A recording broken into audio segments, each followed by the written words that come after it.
شوفوا معايا هذا البريك، نجيب البطاطا الله الله وبنين ما نحكي لكمش. حطينا بوم دي تير وجبن كاري وجبن بلا فما جبن مرا.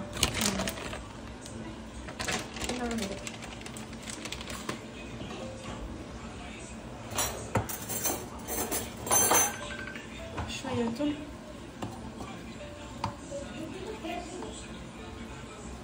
نديرها الطون طبعا الويل هذا تاع الزيت، زيت زيتون، زيت زيتون هذا.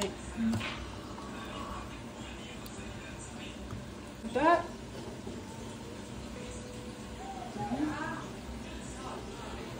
مريم ايه هذايا بصل، شويه بصل وشويه معدنوس نحطهم مع البريك. بصل والمعدنوس باش نحطهم مع الخليط.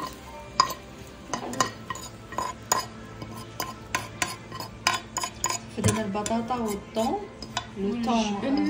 وجبن كاري وكبار والبصل والمعدنوس باش نزيدو فرماج اللي عندك فرماج.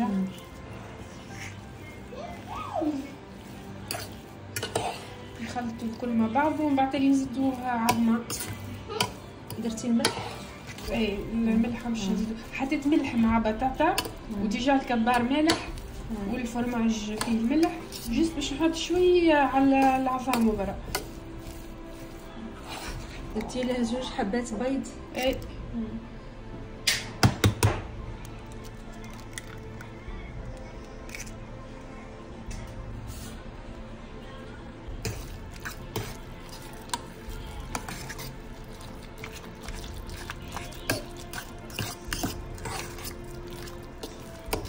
نديرو في رمضان. هذه في رمضان بلي لازم الليله بريك. حنا نعيطوا له البوريك. بوريك نفس الورقه نفس الورقه نفس الورقه. شنو تعملوا له؟ حنايا لا فارس تتنوع. حنا كاين من جهه الشرق ويديروا له بالبطاطا،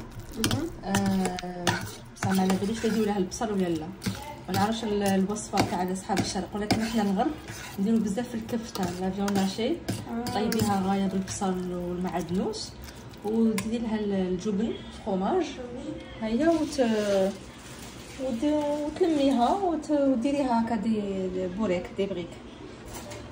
وكاين تاني يبغي ديريه بالبولي اشي تاني يجبنين بولي اشي سي تري تري بون. نتوما ديروا غير هاد الوصفه. حنا الوصفه المشهوره هي بالفيونداشي.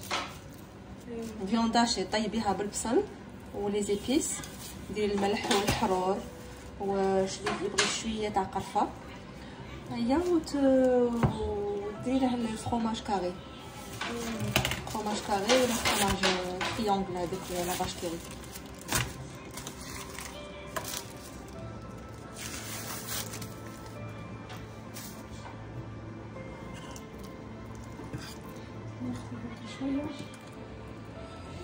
احنا هذا تجي عندي وندوقه لك ان شاء الله. هذا نقولوا له صباح فاطمه. احنا هذا اسمه صباح فاطمه. ايه سموه بريك وصباح فاطمه. البريك احنا نعملوها بالعظمه. شو العظمه؟ نوريها لك. هذه كامله نخليها ما نقسمهاش ونعملها مثلثه. صح بس فيها عظمه كامله لكعب البريك. اما لا عنابه يديروها هكا. عنابه احنا من جهه عنابه مشهور تاني البوريك العنابي يديروا له كيما راكي تقولي. ايوا تما وين تديري البيض.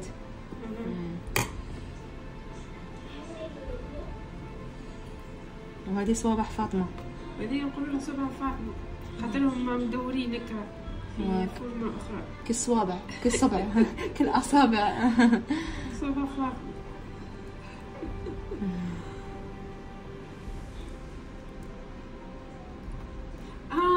نعملوه بالكروفيت. فما شكون يعملوا بالكروفيت؟ صح. المره الجايه نعملوا بالكروفيت.